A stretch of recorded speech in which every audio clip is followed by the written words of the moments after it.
Well, good morning, everybody. Welcome back to the Republic of Old Souls media channel. We are live, so if you're watching us on any of the social media channels, we're glad to have you with us. Today, we're going to be talking a little bit about this upcoming webinar on Saturday, which is Solving the Cost of Living Crisis webinar. People are struggling right now. We all know what the cost of living is looking like at the moment. I mean, Ian, we've got thousands of families, watching possibly right now who feel like they're working harder than ever before. Their bank accounts are empty by the 25th of the month. People are robbing Peter to pay Paul. Before we get into the kind of technical side of things on Saturday, can you explain just from a layman's perspective, why these hardworking parents aren't failing? Because many of them feel like they are, aren't they? But they're actually just trapped in a rigged game. Well, that's exactly what it is. And, a lot of people are unaware that there is an agenda, and it's been running along for many centuries, actually. But it's starting to accelerate a little bit. David Icke's been talking about it for 35 years. Max Egan, about 30 years. Alex Jones has been talking about it about 15, 20 years. And of course, the majority of the world just thinks they're crazy conspiracy theorists, that their world, the world that they're in, their lifestyle, their circle that they're in, they don't see this agenda that's running along. Then you get UN Agenda 2030 coming in, and of course the mainstream media and the pundits will tell you that this is all fantastic because it's going to save the planet, sustainable goals. We should all be celebrating the fact that UN Agenda 2030 is all about restoring and retaining the planet's life, all life on the planet and all these types of things. Of course, that's what they're selling us, and then they're selling us with, well, we need digital ID because there's allegedly there's all these terrorists and there's all of these immigrants coming in from everywhere, so we need digital ID so that we can, protect everybody. And, so the sales pitch and the agenda, if you don't know, if you haven't done your research, it looks like all of these things that they're doing are for the benefit of mankind. Well, one of the big things that they've been doing for a long time is the digital concentration camp.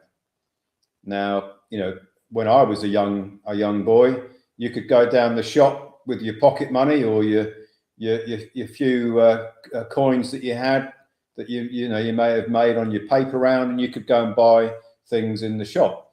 Well, if you ask youngsters today, what you're going to do with how you're going to go and buy anything, they're going to say, or on my phone or on my card.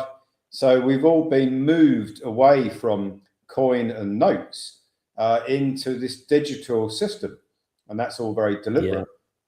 If it's all digital, and if everyone's got an app on their phone or a card, or they're doing everything in terms of bank transfers, etc., bank transactions, then you're stuck in the digital concentration camp.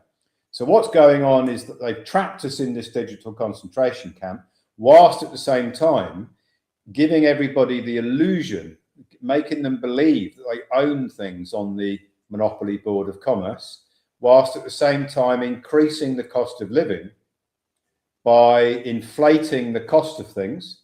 So you have inflation, which is a lot higher than any of the governments are telling us. You've got inflation rising, and that's the cost of goods and services is going up. And then you've got people's wages and their profits and their revenues that they're getting in aren't going up in line with inflation. So you've gradually squeezing everyone, and the only way they can operate is through this digital system, which will gradually be so tracked and traced that it'll be virtually impossible to do what you want with what you've got.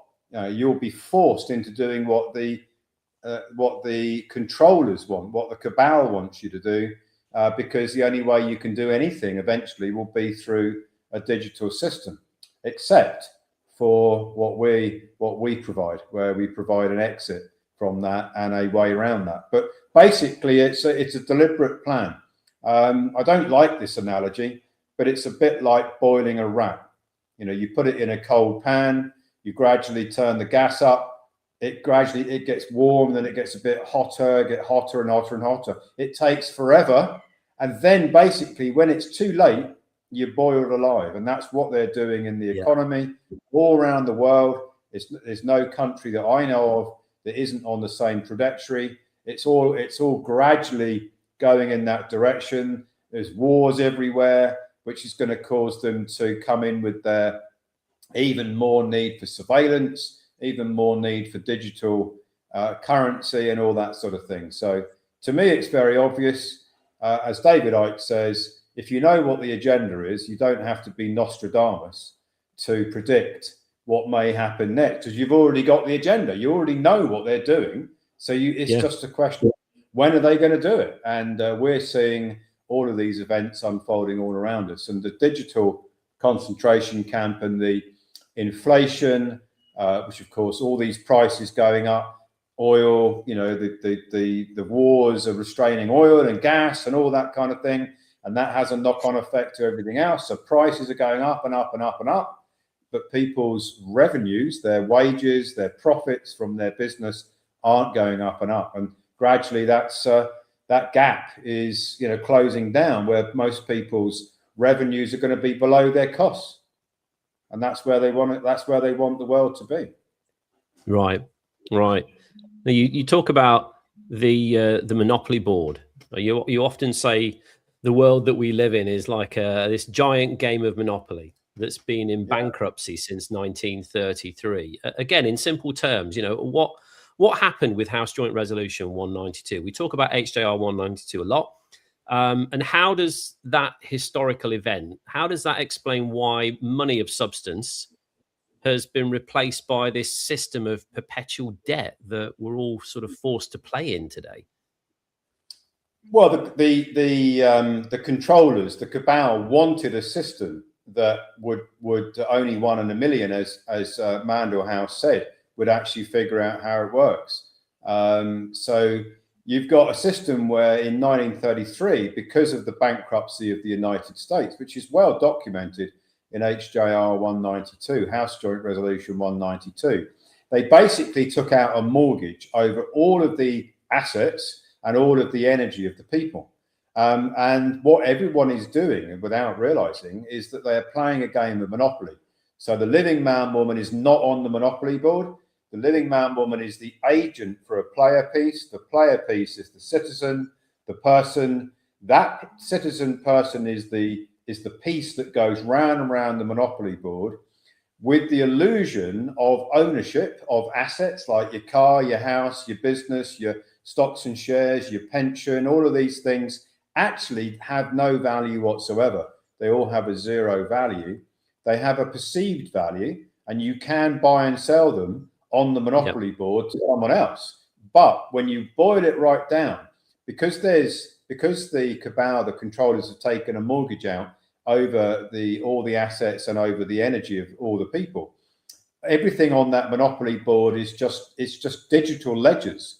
There's no money. There's no money of substance. You can't pick it up. You can't look at it.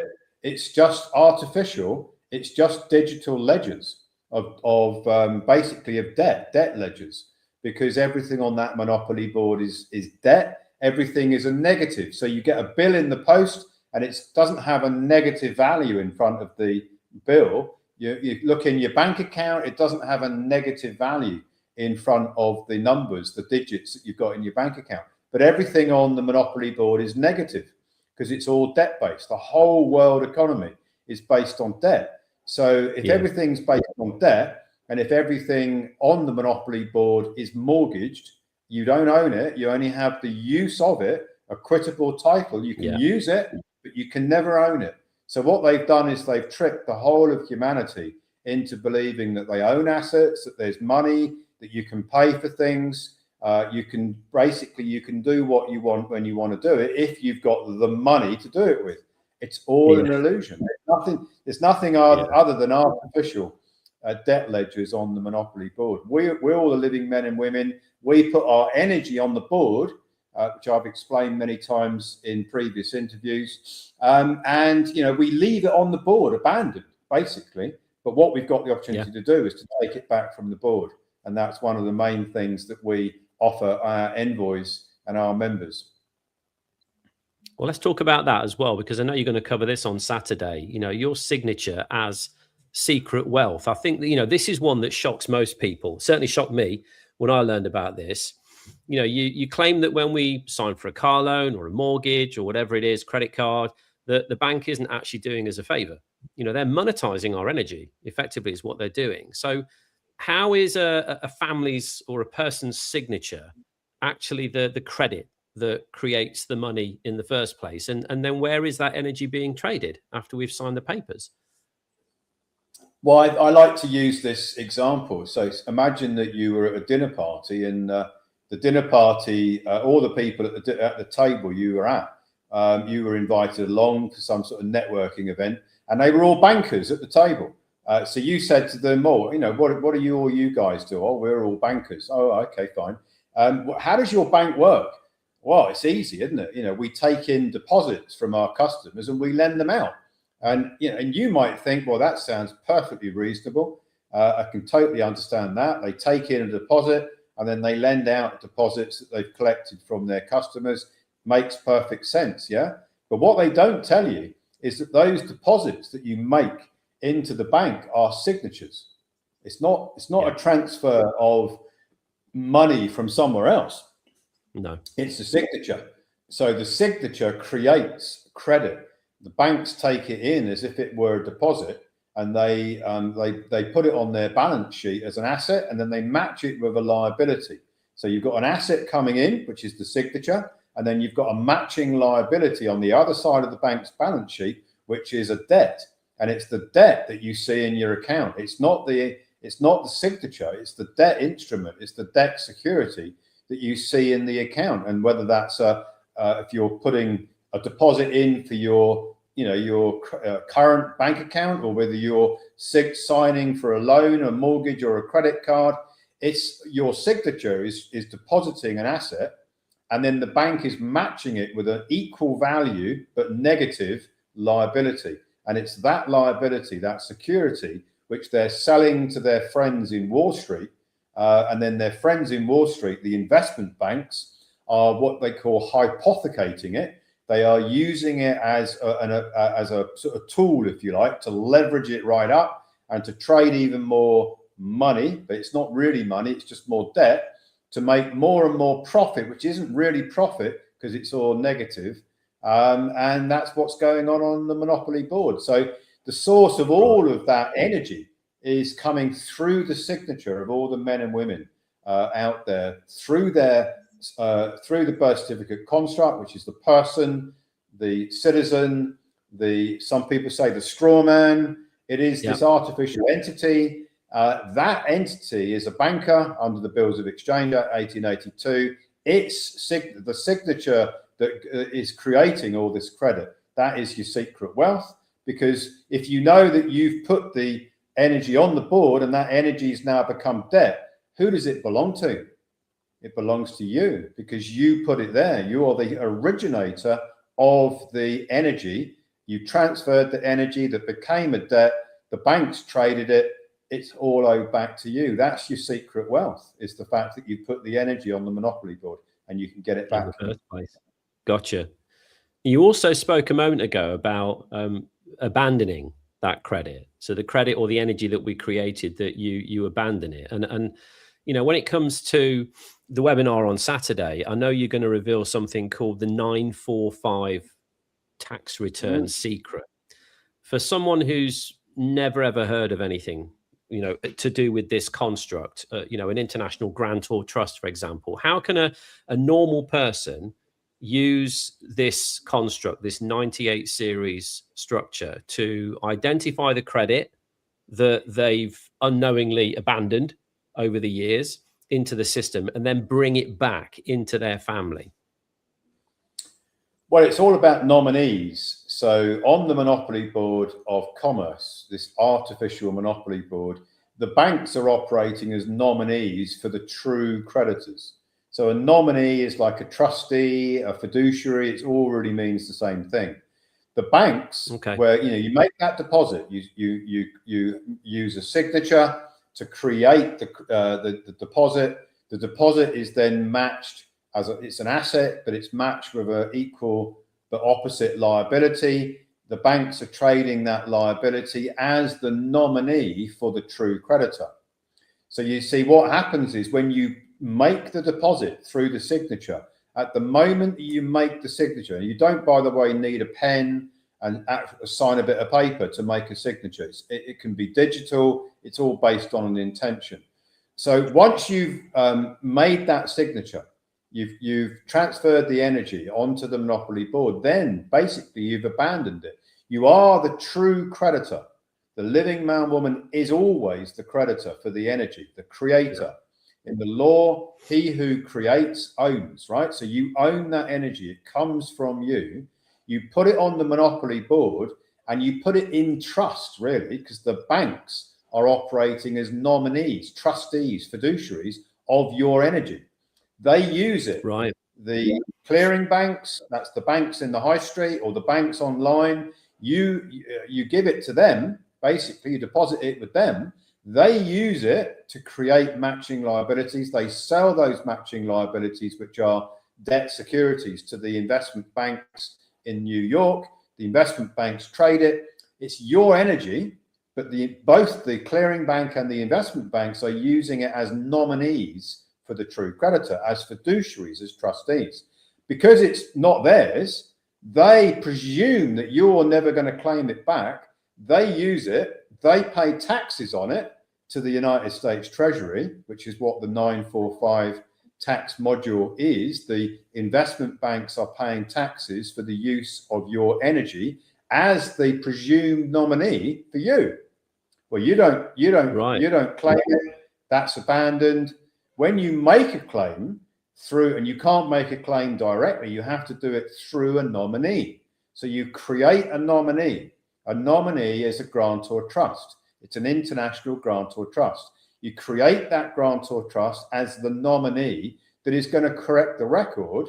It now says that the true creditor has now arrived and wants to make a claim against the energy that the banks have been using as the presumed nominees. Well, now the real nominees turned up through a grantor trust structure, is going to file tax returns and correct the record so that the grantor trust is the actual nominee for the true creditor, which is the living man, woman, as the beneficiary of the grantor trust. That corrects the record. Now the taxes that the presumed nominees, the investment banks typically, are paying to the Treasury, United States Treasury, those taxes now belong to the grantor trust as the actual nominee for the real creditor. Right. It's called the holder in due course. So you're just redirecting taxes back to the entity that is now the actual creditor, nominee, and the actual creditor is the beneficiary of the grantor trust. It's a redirection and a correction. Right. Okay. So it's not the actual money that left your account. It's the taxes paid on the money that they're using. Basically, that's what you're saying. And as long as you've got that structure in place, you can pull that abandoned tax back into your grantor trust. Yeah. The monopoly board works on debt and tax. It's basically the whole monopoly board it's on registration of assets. So legal title stays with those that run the board. Equitable title is given to the citizens, the person, the straw man, and then you've got debt and tax. And that, if you just knew those three things, registration, debt, and tax, study those, understand, comprehend what's going on with them, and you've pretty much figured out a majority of the monopoly board. Wow. Okay. Now let's say that somebody did that, and they were reclaiming what was rightfully theirs. You also talk, and we hear a lot about this great taking, don't we? The push for digital ID, own nothing and be happy, all of these different phrases that we've heard. You're talking about building an asset fortress, a social shield for families. What does that mean? What does that mean for a family to hold their home in fee simple title, for example? How does that protect their lifestyle from the state interference or this jurisdictional overreach that people are concerned about these days? Well, the majority of the world's population have what they think are their assets registered to the Monopoly Board, to the controllers, to the cabal. They have things like cars, houses, businesses, investment portfolios, cryptocurrency portfolios, all of these things. And if you look at the title holder is always most of the time, the majority of the time, the title holder is the citizen, the person, the birth certificate construct, the straw man. So you've got an entity that is artificial that has the title to what we think are assets, but they're not actually assets, because the legal title of those so-called assets is already registered to the controllers, those that run the Monopoly Board, the cabal. So it's all an illusion, right? So if you want to take more control of what we believe to be assets, you've got to remove them. You've got to replace the title. That's the person, citizen, straw man title, title holder. You've got to replace that title holder with another title holder. Well, the other title, the title holder that I'm talking about is an asset fortress. It is an international trust that holds the title to the car, the house, the business, the stocks and shares. Anything that can be transferred, the equitable title can be transferred from the citizen to the asset fortress. Now, the asset fortress that is operating in an international jurisdiction, it's not operating in the country that you're living in, it's international. It holds the title, the equitable title to the assets, for the benefit of the living man, woman who is the beneficiary. And that asset fortress also has its own bank account, so it can operate as a treasury. It's critically important. You do not want to have your all of your spending and your lifestyle constrained by the digital ID constraints that are going to come in everywhere. So you don't use the bank accounts that are connected to the citizen or the person. You use the bank account that's connected to the asset fortress as an individual and a trust that's got its own international jurisdiction with its own bank account. So you can use the bank card, the bank account of that trust, asset fortress, as a private treasury without having to be constrained by digital ID. It's a huge solution that very few people are comprehending. No, that is huge. Finally, Ian, you've kind of teased this concept called spend and recoupment cycle, or the spend and recoupment cycle.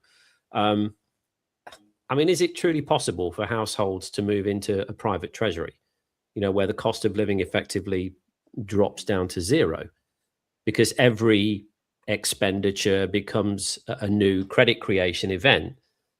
Can you give us maybe just a glimpse into how that infinite loop works, so that people can understand how they literally can reduce cost of living down to zero?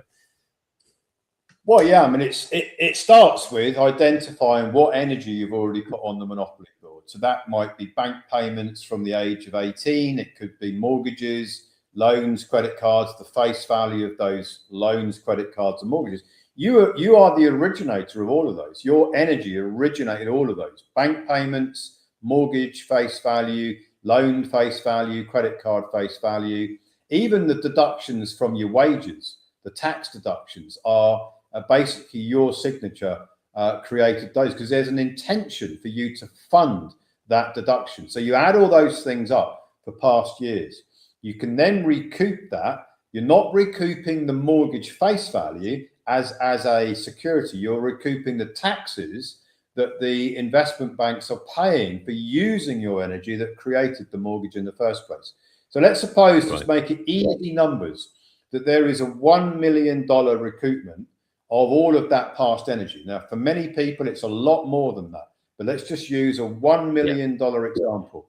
So your grantor trust is recouping $1 million of taxes from the United States Treasury, not from the banks, from the United States Treasury. They're redirecting taxes to your grantor trust that is rightfully now the holder in due course. It's the rightful nominee of the credit of the taxes that have come back.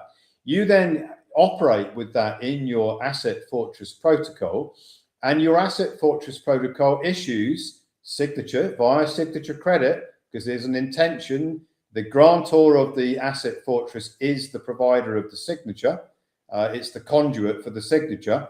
It spends $1 million on or anything in digital in the digital banking world, and that then that spending, as people would want to probably refer to it, is new signature credit being put back on the monopoly board, which can then be recouped in the same way as the original credit from the age of 18 has been recouped. The credit, the tax is on the credit, the tax is on the energy. It's infinity. You push it out, recoup it, push it out, recoup it. It's an infinity model. Wow.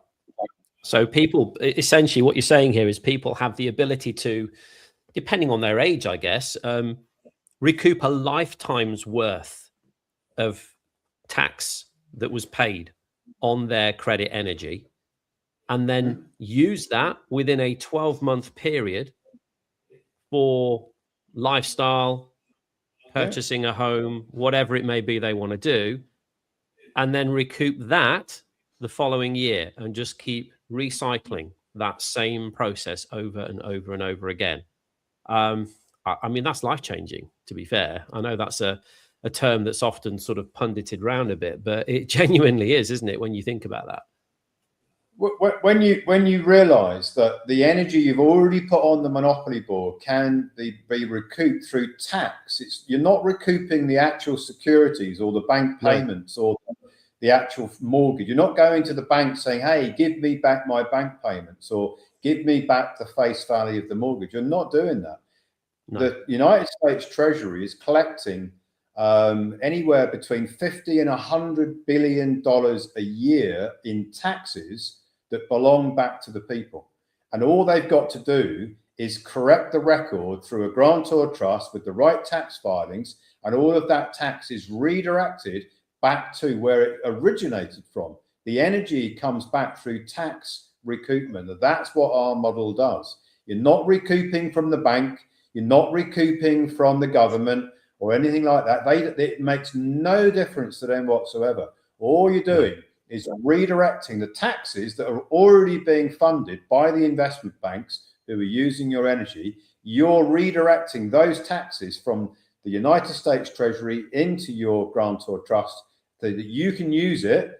And now you can spend and recoup in those cycles using the energy you've already put on the monopoly board, which means that you don't need to put new energy on the board. You don't need to go and work 60-hour weeks, run yourself down to the ground running your business, because you've already got that energy. If you think of it like a monopoly board and you've got a stack of chips, you've already got that stack of chips because you've just recouped them.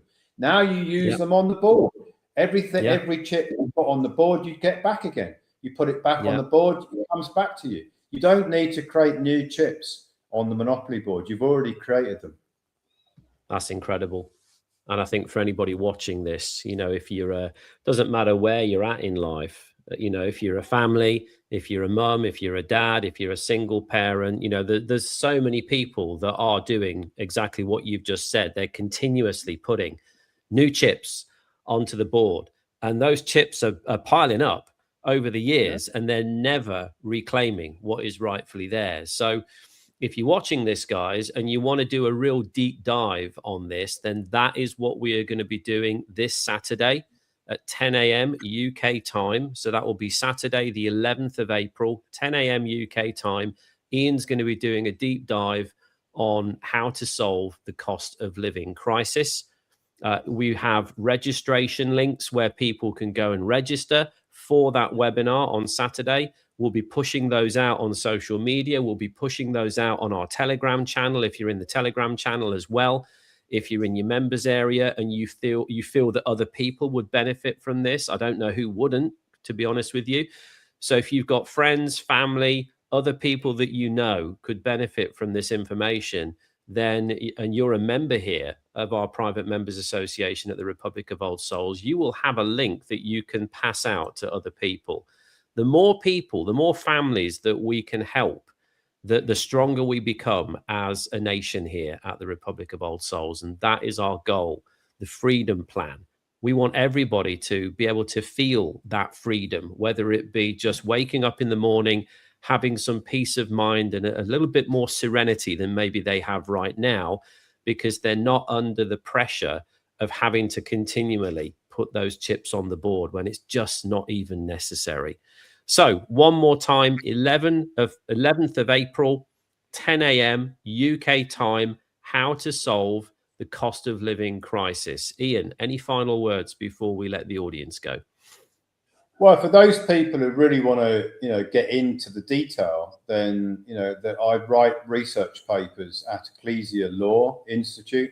I've written many papers about recouping signature credit, the taxes on signature credit. If you really want to get your head deeply into it, there's a paper I've written just recently, which is signature credit. Could it win the Nobel Prize? Because somebody said to me, "Wow, Ian, this how you've put all this together, maybe you should put it forward for a Nobel Prize." And I'll let you judge that if you go and read the paper as to whether you think it deserves it. Perfect. Well, Ian, thank you so much for coming on today. Looking forward to the deep dive on Saturday as well. And we hope to see you all there with us. For now, have a great day, and we will see you soon. Bye for now. Bye now.